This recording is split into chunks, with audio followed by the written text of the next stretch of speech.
Bueno, buenas tardes a todos. Yo también quiero agradeceros vuestra asistencia y la parte que me ha tocado a mí es sobre la coordinación de la atención de los pacientes con enfermedad inflamatoria intestinal entre atención primaria y el servicio de LUCA.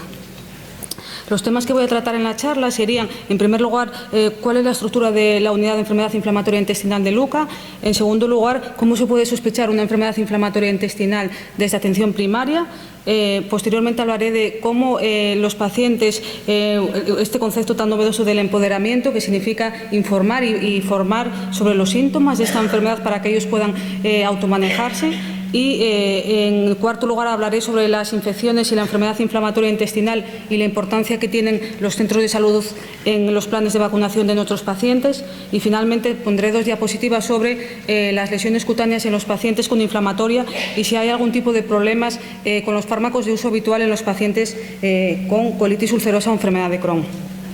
Con respecto a la estructura de la unidad de enfermedad inflamatoria intestinal de LUCA, comentaros que se creó en febrero del año 2010, que actualmente pertenecemos al servicio de aparato digestivo y que somos 3 gastroenterólogos con dedicación especial a la enfermedad inflamatoria y también contamos con una enfermera que todos conocéis. Estamos ubicados en las consultas externas de digestivo, en el piso 0, bloque B, y actualmente disponemos de 2 despachos de consulta médica, una consulta de enfermería y también de salas comunes que compartimos con el resto del servicio. Actualmente estamos dando asistencia a más de 1.800 pacientes con enfermedad inflamatoria intestinal y, como os comentó antes Sabino, probablemente a finales de este año llegaremos a los 2.000 pacientes y prestamos atención de 2 formas. Atención ambulatoria, que serían las consultas programadas, que son las consultas presenciales, y luego también tenemos consultas no programadas, que son aquellos pacientes que contactan con la unidad a través de la puerta, teléfono y email y que llamamos consultas virtuales. De forma diaria acudimos al hospital de día médico, donde visitamos a los pacientes que reciben terapia biológica y de lunes a viernes, entre los 3 miembros de la unidad, nos repartimos la atención a los pacientes que están ingresados en la planta con patología de tubo digestivo.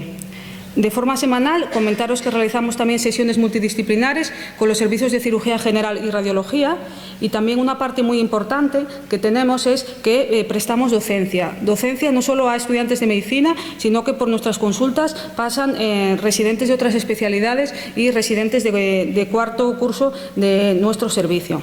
Y también consideramos que es muy importante el tema de la investigación y pertenecemos como grupo al Instituto de Investigación Sanitaria del Principado de Asturias. En esta gráfica hemos querido representar, si os fijáis en la línea negra más gruesa, es el número de casos nuevos que hay de enfermedad inflamatoria intestinal a lo largo de los años. Como veis, desde el año 2010 hasta el año 2016, el número de casos nuevos se ha mantenido más o menos estable, en torno a 60 casos nuevos al año, de tal forma que para una población de 300.000 habitantes que tiene el área de Oviedo, consideraríamos que las tasas de incidencia de enfermedad inflamatoria intestinal en el área 4 sería de 21,7 casos por cada 100.000 habitantes. Sin embargo, en esta gráfica no hemos reintroducido los datos del último año, en los cuales se ha experimentado un incremento muy importante en las tasas de incidencia y prevalencia, de tal forma que en el último año se han visto en la unidad 90 pacientes nuevos. En esta gráfica, visto un poquito de forma más clara, como os podéis ver, en el año 2010, cuando se creó la unidad, atendíamos a 654 pacientes y a fecha de mayo del 2017 habían pasado por la unidad 1.754 pacientes. ¿Y a qué es debido a esto? Uno de los motivos principales es que se trata de una enfermedad donde las tasas de incidencia y prevalencia han aumentado drásticamente en los últimos años, que presenta una baja mortalidad, que hasta 1/3 de los casos debutan en la edad pediátrica y que posteriormente lo seguimos en nuestra unidad y que en principio lo que os comentaba sobre todo es el aumento de la incidencia en las sociedades en desarrollo. En principio, cuando el paciente acude por primera vez a la consulta de enfermedad inflamatoria intestinal, una vez que vemos al paciente, bueno, pues le damos un tríptico de la unidad, también le damos una hoja de información en el que, como veis, se les ofrece la posibilidad de contactar con la unidad a través de un correo electrónico o a través de un teléfono directo que atiende nuestra enfermera, y ese correo electrónico puede utilizarse no solo para brotes, de tal forma que nuestros pacientes contactan también para informarse sobre tratamientos, resultado de pruebas y para concertar citas con la unidad. ¿Y cómo puede sospechar el médico de atención primaria que podemos encontrarnos ante una enfermedad inflamatoria intestinal? En el caso de la enfermedad de Crohn, los síntomas guía que nos pueden hacer sospechar sería la presencia de dolor abdominal, diarrea crónica de más de 4 semanas de evolución y pérdida de peso, y para el caso de la colitis ulcerosa, la presencia de diarrea con moco y sangre. Cuando acuden al centro de salud, habitualmente el médico de atención primaria puede solicitarle una analítica con reactantes inflamatorios, pero existe hoy en día un marcador en heces tremendamente útil que se llama calprotectina fecal, que se puede medir en las heces y es tremendamente rentable para diferenciar si nos estamos encontrando ante un cuadro de un intestino irritable, es decir, un trastorno funcional, o una enfermedad orgánica que obliga a la realización de una colonoscopia. Lo que se ve en este estudio es que, utilizando un punto de corte de calprotectina de 50 microgramos, el diagnóstico para diferenciar síndrome de intestino irritable y enfermedad inflamatoria intestinal llegaba hasta el 83%. Sin embargo, cuando aumentábamos ese punto de corte a 150 microgramos, prácticamente la sensibilidad y la especificidad se acercaba al 100%. De tal forma que, en un contexto adecuado, paciente que acuda a las consultas con una clínica de diarrea crónica de más de 4 semanas de evolución, diarrea con sangre y moco, la elevación de calprotectina fecal por encima de 150, una vez excluido toma de antiinflamatorios y causas infecciosas, nos obliga a pensar que podremos encontrarnos ante una patología orgánica y a solicitar una colonoscopia. Sin embargo, la calprotectina tiene sus limitaciones. Sabemos que es un marcador de inflamación que se correlaciona muy bien con el grado de inflamación en el intestino grueso. Sin embargo, los pacientes que tienen enfermedad de Crohn con afectación en el intestino delgado muchas veces no se elevan, y también tener claro que a la hora de solicitar este marcador en heces debemos tener claro por qué se había solicitado inicialmente. ¿Cómo podemos potenciar el empoderamiento de nuestros pacientes con enfermedad inflamatoria? En la unidad disponemos de una serie de recursos. Inicialmente, en la primera visita médica disponemos de 1 hora.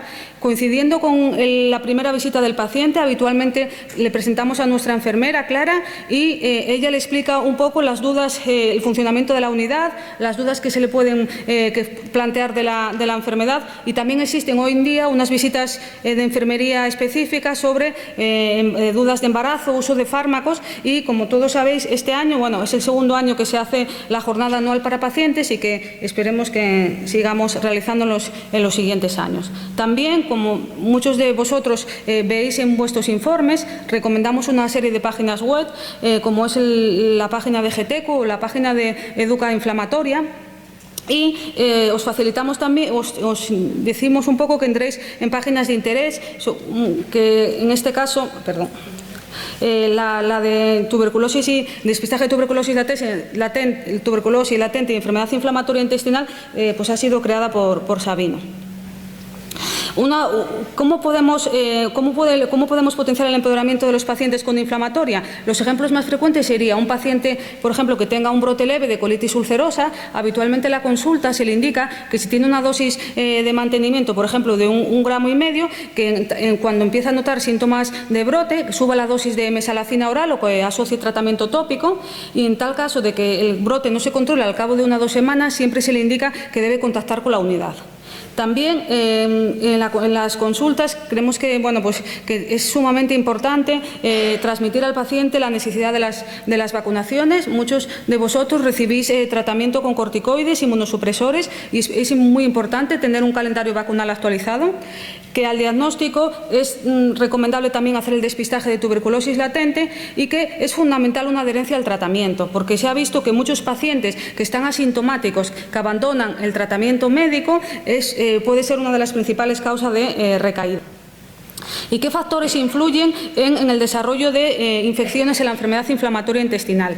Se sabe que el tratamiento inmunosupresor, que incluye tanto la toma de corticoides a dosis por encima de 20 miligramos de prednisolona durante 2 semanas o más, o tratamiento biológico, o incluso la exposición también a agentes infecciosos, malnutrición, comorbilidades o edad por encima de 50 años, son factores que pueden incrementar el riesgo de infección. Con todo ello, hoy en día consideramos que las principales causas de mortalidad, aunque sí que son bajas, en pacientes con enfermedad inflamatoria intestinal siguen siendo las infecciones y el tromboembolismo pulmonar. De ahí que sea muy importante que nuestros pacientes con enfermedad inflamatoria intestinal estén correctamente vacunados. Sin embargo, en la práctica clínica lo que percibimos es que nuestros pacientes suelen estar peor vacunados que la población sana. Quizás el miedo principal sea entre el personal sanitario. Muchas veces los pacientes cuentan que han tenido mala tolerancia a vacunas previas y por el riesgo de recaídas. Sin embargo, esto no ha podido ser demostrado y es mucho más peligroso no vacunar a un paciente inmunodeprimido que por el riesgo de que pueda desarrollar una infección grave e incluso que se muera por ese motivo. Quería también haceros llegar una serie de mensajes importantes. Nosotros siempre actualizamos el estado de inmunización al diagnóstico de la enfermedad inflamatoria, y para ello, como decía José Antonio, es muy importante utilizar toda la información disponible en el HUP. Debemos siempre intentar vacunar a nuestros pacientes antes de iniciar la terapia inmunosupresora, porque una vez que iniciamos tratamiento inmunosupresor, generalmente la respuesta a las vacunas es peor, y también tenemos que tener en cuenta que no podemos utilizar vacunas de gérmenes vivos o atenuados durante el tratamiento inmunosupresor. Algunas de las vacunas de gérmenes vivos o atenuados son las que veis reflejadas en la diapositiva, como puede ser la triple vírica, rotavirus, varicela o fiebre amarillo, y que habitualmente podemos utilizar pautas de vacunación distintas según el grado de inmunosupresión que tengamos en ese momento. De tal forma que en pacientes que estén inmunodeprimidos o, por ejemplo, para la vacuna de la hepatitis B, utilizamos una pauta distinta y una pauta doble. Sin embargo, en la práctica clínica, aunque sí que hemos mejorado en los últimos tiempos, nos hemos encontrado con una serie de dificultades y, a pesar de que en el informe sí que indicamos que son pacientes candidatos a recibir inmunosupresión, muchos de nuestros pacientes contactan con la unidad y nos comentan que no les vacunan del Prevenar 13 porque no está financiada en su caso. Y también nos comentan que tienen problemas para recibir dosis pauta de, por ejemplo, de la hepatitis B, que tiene que ser distinta si es un paciente inmunodeprimido o no inmunodeprimido. En ese caso solemos contactar con la enfermera del centro de salud y en tal caso de que siga habiendo discrepancias, solicitamos consulta al Servicio de Medicina Preventiva de Luca para completar la vacunación. Comentaros el tema del neumococo. Ha salido recientemente publicado un estudio en el que los pacientes con enfermedad inflamatoria intestinal tienen el doble de riesgo de presentar neumonías neumocócicas que la población sana, y es recomendable que los pacientes estén correctamente vacunados. De tal forma que en aquellos pacientes que nunca han sido vacunados se debe poner una dosis de Prevenar 13 y después dejar pasar con un tiempo mínimo de 8 semanas, poner una dosis de Pneumovas 23 y 5 años más tarde poner un recuerdo de Pneumovas 23. Para aquellos pacientes que hayan sido vacunados previamente y haya pasado más de un año de la última dosis del Pneumovas 23, sería recomendable poner una dosis del Prevenar 13 y 5 años más tarde la última dosis de recuerdo del Pneumovas 23. Os presento también en esta diapositiva las recomendaciones actuales sobre el resto de vacunas. Comentaros que para el caso de la hepatitis B, en pacientes no inmunodeprimidos se recomienda una dosis simple en los meses 0, 1 y 6, pero pacientes inmunodeprimidos deben recibir una doble dosis o adyuvada los meses 0, 1, 2 y 6. Todas las mujeres también deberían vacunarse antes de los 25 años de papiloma humano, sobre todo aquellas que vayan a recibir tratamiento inmunosupresor. Y comentaros que el virus de la varicela, al ser un virus de gérmenes vivos, está contraindicado en pacientes que están inmunodeprimidos. En ese caso, lo que les recomendamos a los pacientes es que si tienen contacto con alguien que creen que tiene una varicela, deben ponerse inmediatamente en contacto con la unidad para remitirla al Servicio de Medicina Preventiva y que pueda recibir la dosis de gamma-globulina posexposición. También recomendamos vacunar de la hepatitis A, sobre todo en aquellos pacientes que van a recibir terapia hepatotóxica, y de la gripe, al igual que el resto de pacientes inmunodeprimidos, se recomienda ponerla de forma anual. Como mensajes importantes, también quisiera comentar que si un paciente diagnosticado de enfermedad inflamatoria intestinal tiene diarrea y fiebre, puede ser un brote o puede tratarse de una gastroenteritis. De tal forma que sería importante investigar cómo aparece el cuadro, si es un cuadro agudo, y servirse de análisis en heces y descartar una causa infecciosa intercurrente. Ante una clínica, por ejemplo, de fiebre prolongada, faringitis o astenia en un paciente inmunodeprimido, pues tendremos que pensar que puede tratarse de una mononucleosis por el Epstein-Barr o CMV, infecciones que son tremendamente graves en sujetos que reciben fármacos tiopurínicos, y comentarle al paciente que si tiene este tipo de síntomas contacte con la unidad. Decir que los pacientes con enfermedad inflamatoria intestinal pueden tener infecciones, sean respiratorias o urinarias, al igual que el resto de la población sana, pero que debemos actuar más precozmente incluso que un paciente sano. El herpes zóster, que muchos de vosotros ya lo habéis tenido, es frecuente en pacientes inmunodeprimidos. En el momento que aparezca es necesario la suspensión de tiopurínicas y biológicos, y en tal caso de que exista afectación oftálmica se debe enviar al paciente a urgencias para valorar ingreso hospitalario y tratamiento intravenoso. Para finalizar, simplemente os quería poner 2 diapositivas. Decir que los pacientes con enfermedad inflamatoria intestinal que toman fármacos tiopurínicos, nos referimos al Limurel y a la 6-mercaptopurina, tienen más riesgo que la población sana de desarrollar carcinoma vasocelular. De ahí que cuando siempre iniciemos el tratamiento os explicamos un poco la importancia de evitar la exposición solar, utilizar cremas de protección adecuada, y ante la mínima mancha o crecimiento en una zona que previamente veíais que estaba bien, que lo consultéis inmediatamente con el médico de cabecera, o que nos lo comentéis a la unidad para solicitarlo una consulta preferente a dermatología. Deciros también que el tratamiento biológico, los anti-TNF, también se ha relacionado con un incremento en el riesgo de melanomas. Los fármacos anti-TNF, que sí que son muy eficaces en el control de la enfermedad, en algún grupo de pacientes pueden aparecer por su uso efectos paradójicos, y así hemos tenido pacientes que tras el inicio de tratamiento con infliximab nos consultan por la aparición, como veis, de estas placas eritematosas descamativas en la zona de los codos, en las plantas y plantas de los pies y palmas de la mano, y es una psoriasis. La mayoría de las ocasiones no es necesario suspender el tratamiento, simplemente se puede controlar con tratamiento tópico, pero en tal caso de que las lesiones no mejoren, se podría cambiar a otros fármacos de diana distinta. Y para finalizar, una entidad que no es muy frecuente, la llamada hidradenitis supurativa, que consiste en la aparición de nódulos, fístulas en la zona de las axilas o a nivel de las ingles. Es una entidad que puede afectar a pacientes con enfermedad inflamatoria intestinal y que requiere también un manejo multidisciplinar. Ya en la última diapositiva, muchos de vosotros contactáis con la unidad sobre el uso de fármacos que se pueden utilizar en pacientes con enfermedad inflamatoria intestinal sin ningún tipo de problema. Los antibióticos, no hay ningún tipo de problema en cuanto a utilizarlos, salvo que existan alergias. De hecho, nosotros, para tratar las complicaciones de la enfermedad inflamatoria intestinal, accesos intraabdominales o perianales, utilizamos antibióticos como la amoxiclavulánico, metronidazol y ciprofloxacino, y podéis usarlo sin ningún problema. Solamente, al igual que comentaba Ruth, pues quizás valorar la asociación de probióticos para prevenir la diarrea inducida por el antibiótico.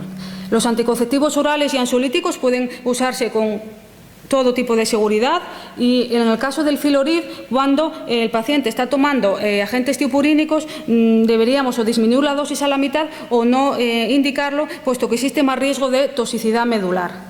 Los antidiabéticos orales tampoco existen problemas de uso, pero sí que seguro, los médicos de atención primaria seguro que también son conscientes de ello. Existe un antidiabético que se llama metformina, que muchas veces pues da cuadros de diarrea, y los antihipertensivos, cuidado también con los ARA2 tipo el Melsartán, ya que pues recientemente hemos tenido pacientes con cuadros de diarrea crónica secundario a este fármaco. Como todos sabéis, también los antiinflamatorios no esteroideos pueden causar brote en 1 de cada 3 pacientes con inflamatoria. Se recomienda no usarlos, pero sí que a veces los reumatólogos utilizan un tipo de antiinflamatorios específicos, menos gastroerosivos, que son los de la familia COSICT. Y muchas gracias.